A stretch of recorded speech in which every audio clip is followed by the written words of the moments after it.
ছোট বাবা সবাই বসো, ওখানে বসো। সাধুসঙ্গ সাধুসঙ্গ সর্বশাস্ত্রে কয়, সাধুসঙ্গ নিলে পরে মানবের নির্বাণ প্রাপ্তি হয়। শুধু ভক্তজন অনেকেই বিভিন্ন সময় বিভিন্ন ভাবে প্রশ্ন করে থাকেন, ওখানে দিও না মা, হাতে রাখো সব। যে মতুয়ারা পূজা পার্বণ আদি করতে চায় না বা করে না, কারণটা কি? একবার এই পরিসরে আমি একটুখানি ছোট করে বলতে চাই যে মতুয়াদের ভক্তি অকামনা, তন্ত্র মন্ত্র নাহি জানে, ব্রজ উপাসনা, বিশুদ্ধ চরিত্রে হরি হরি বলে, অন্য তন্ত্র মন্ত্র বাম পদে ঠেলে। শ্রী হরি লীলামৃত গ্রন্থ। আমি এটার তাৎপর্য একটুখানি বলতে চাই। আপনারা কালকের থেকে অবলোকন করেছেন, এখানে শ্রীহরি ঠাকুরের অমর সৃষ্টি, সর্বশ্রেষ্ঠ সৃষ্টি বলে আমি মনে করি এই শ্রীহরি মহোৎসব। এই শ্রীহরি মহোৎসবে আপনারা লক্ষ্য করেছেন কালকে শান্তি হরির যুগল পূজা সম্পন্ন হয়েছে, অর্থাৎ পিতা আর মাতার পূজা, জগৎ পিতা আর জগৎ মাতার পূজা হয়েছে। আমরা যত যত পূজা করি দেখবেন, হয় পিতৃসত্তার পূজা করি, নইলে মাতৃসত্তার পূজা করি। যত দেবদেবী আছে, দেবতাগুলো পিতৃসত্তা আর দেবীগুলো মাতৃসত্তা। কেউ আমরা হয়তো দেবসত্তার পূজা করি, কেউ হয়তো আমরা মাতৃসত্তার পূজা করি। কিন্তু মতুয়ারা পূজা করে একাধারে পিতৃসত্তা এবং মাতৃসত্তা, অর্থাৎ যুগলের সাধনা যেটাকে বলা হয়।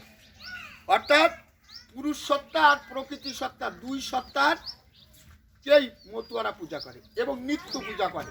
এই নিত্য পূজা করে শ্রীহরি মন্দিরে যুগল ঘট স্থাপন করে, শান্তি হরি ছবি রেখে যুগল ঘট স্থাপন করে নিত্য যদি কেউ পূজা করে, তার কি আর আলাদা আলাদা পূজা করার দরকার হয়? আলাদা বিশেষ দিন থেকে নিত্য যদি কেউ বাবা মায়ের প্রতি শ্রদ্ধা নিবেদন করতে পারে, তাহলে কি আর আলাদা আলাদা করে একদিন করার দরকার হয়?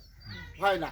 মতুয়াদের সাধনা এরকম যে নিত্য শ্রীহরির যুগল ভজনা চলে, যে কারণে আলাদা আলাদা করে আর পূজা দরকার হয় না।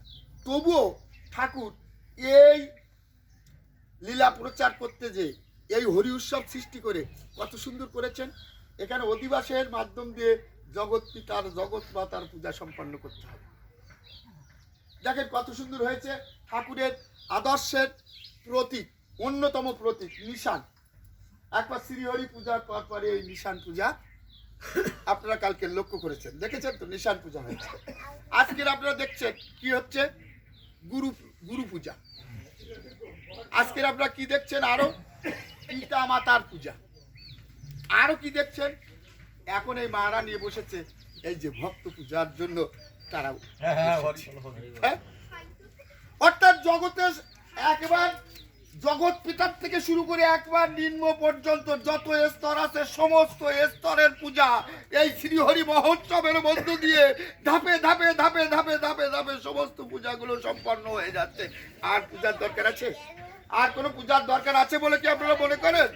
যে কারণে বাড়িতে শ্রীহরি উৎসব করলে অন্য পূজা পার্বণ আদির আর দরকার হয় না। এই শ্রীহরি পূজার মাধ্যম দিয়ে জগতের সমস্ত সত্তার পূজা সুসম্পন্ন হয়ে যায়। শুধু ভক্তজন সেই কথাটি বলতে চেয়েছি।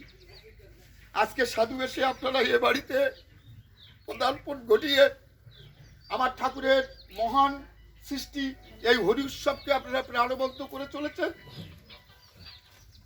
সাধুর গুণ বলবো কত, সাধুর গুণ বলে শেষ করা যায় না। আপনাদের করুণায় হরি উৎসব হচ্ছে এ বাড়িতে, আপনাদের করুণায় এ বাড়ি পুত পবিত্র হয়েছে, আপনাদের করুণায় এ বাড়ির সমস্ত অশুভ শক্তি দূরীভূত হয়ে শুভ সত্তা আর শুভ সূচনা হয়েছে। আপনাদের প্রতি শ্রদ্ধাঞ্জলি নিবেদন করার মতো তেমন শক্তি, সাহস, ভক্তি, বল আমাদের নাই। আমি এ বাড়ির গুরুকুলের পক্ষ থেকে আপনাদের চরণে এই প্রার্থনা নিবেদন করি। তবুও মনে মম সাধ কমলা সেবিব পথ, চরণে লালসা ভক্ত পদ পাওয়ার। তাই আমাদের এই আয়োজন, আপনারা করুণা করে এ শ্রদ্ধাঞ্জলি গ্রহণ করুন। আর এ বাড়িতে আমার যে সমস্ত বাবা মায়েরা বসবাস করছে, সকলকে আপনারা একটু আশীর্বাদ দ্বারে সিদ্ধ করবেন।